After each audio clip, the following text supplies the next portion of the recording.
बनाने के लिए सबसे पहले हम इसकी डो रेडी करते हैं। उसके लिए आपने 2 कप मैदा लेना है और उसमें आपने 1 पैकेट यीस्ट का ऐड कर देना है।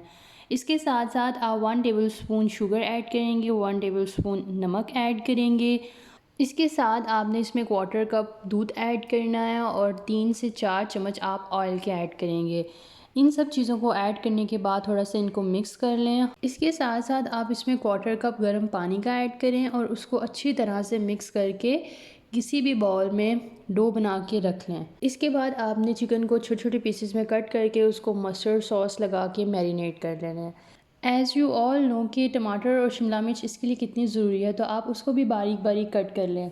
मैरिनेट करने के बाद आपने चिकन को कुक करना है। उसके लिए आपको चाहिए लहसुन का पेस्ट। तो लहसुन का पेस्ट बनाने के बाद आपने किसी भी बर्तन में थोड़ा सा ऑयल डालना है और उसके अंदर आपने लहसुन ऐड करना है। थोड़ा सा उसको 2-3 मिनट के लिए सौते करके आपने उसमें चिकन ऐड कर देना है।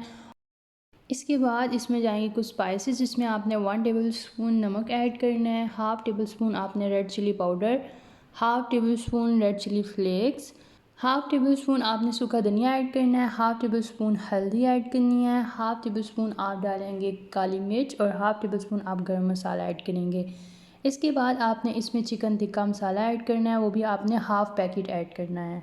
इसके साथ आप डालेंगे इसमें 2 सॉसेस, सोया सॉस और रेड चिली सॉस। चिकन में स्मोक फ्लेवर डेवलप करने के लिए आपने कोई ऑयल ले लेना है और उसको आपने चूल्हे के ऊपर रख देना है। जब वो ज़रा गर्म हो जाए तो आपने उसको फॉयल पेपर की मदद से चिकन के ऊपर रखते हुए थोड़ा सा ऑयल उसमें ऐड करना है और उसको कवर कर देना है। इस तरह आपकी चिकन में स्मोक फ्लेवर डेवलप हो जाएगा। इसके साथ हम रेडी कर लेते हैं वाइट पिज़्ज़ा सॉस। उसके लिए आपने लहसुन और प्याज को चॉप करके फ्राई कर लेना है। फ्राई करने के बाद आपने इसमें मैदा ऐड करना है और उसके साथ साथ आपने दूध ऐड करना है। दूध ऐड करते करते आपने इसको साथ स्टीरिंग भी करनी है ताकि ये क्लम्प्स ना बने और अच्छी तरह से मिक्स हो जाएं। ऑलमोस्ट यहाँ पे मैंने 2 चम्मच मैदा लिया था और 1 कप दूध का ऐड किया है। तो ये सब चीज़ें ऐड करने के बाद जब ये क्लम्प्स फॉर्मेशन नहीं होगी तो उसके साथ साथ आपने इसमें स्पाइसेस ऐड करने हैं, जिसमें आप थोड़ा सा नमक ऐड करेंगे, काली मिर्च ऐड करेंगे और इसके साथ साथ इसमें जाएगा ऑर्गेनो पाउडर और एट दी एंड आप इसमें डालेंगे 1 टेबलस्पून क्रीम। आप कोई भी टेट्रा पैक क्रीम ले सकते हैं और इसमें आपने उसको ऐड करके अच्छी तरह से मिक्स कर लेना है। जब ये थिक पेस्ट बन जाए तो आपने चूल्हे को बंद कर देना है। जब डो रेडी हो जाए तो आपने उसको रोटी की शेप दे के उसमें थोड़े थोड़े से पोर्स कर लेने हैं और तवे पे आपने इसको पका लेना है। आपने दोनों साइडों को अच्छी तरह कुक कर लेना है। जब दोनों साइडें अच्छी तरह कुक हो जाएं तो आपने उसके ऊपर सारी चीज़ों को असेंबल कर लेना है, जिसमें हमने चिकन लिया था, कुछ हमारे पास सॉसेस थी और इसके साथ साथ हमने इसमें वेजिटेबल्स ऐड करनी है। सबसे पहले आपने किसी भी अच्छी क्वालिटी की केचप ले लेनी है और उसको आपने इस तरह पिज़्ज़े के ऊपर स्प्रेड कर लेना है।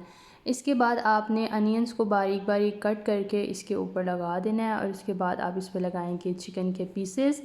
सब चिकन के पीसेस ऐड करने के बाद आपने इसमें टमाटर ऐड कर लेने हैं और साथ ही साथ आपने इसमें शिमला मिर्च ऐड कर लेनी है। इन वेजिटेबल्स को लगाने के बाद इस पर जाएगी सॉस, वाइट सॉस जो आपने प्रिपेयर की थी, वो आपने इस पर लगा लेनी है। अच्छी तरह से आपने कोई भी जगह इसकी खाली नहीं रहने देनी। जब आप इस पर अच्छी तरह वाइट सॉस लगा लेंगे तो उसके बाद एंड पे आपने इसमें लगाना है ऑर्गेनो पाउडर। थोड़ा सा आपने ऑर्गेनो पाउडर लेना है और उसको आपने इसके ऊपर स्प्रिंकल कर देना है। स्प्रिंकल करने के बाद आपने इसको माइक्रोवेव ओवन में रखना है और इसको थोड़ी देर हीट करना है। आलमोस्ट 1 मिनट तक आपने इसको हीट करना है। उसके बाद आप इस पर मायोनीज़ भी लगा सकते हैं या फिर इसको एज़ इट इज़ भी सर्व कर सकते हैं।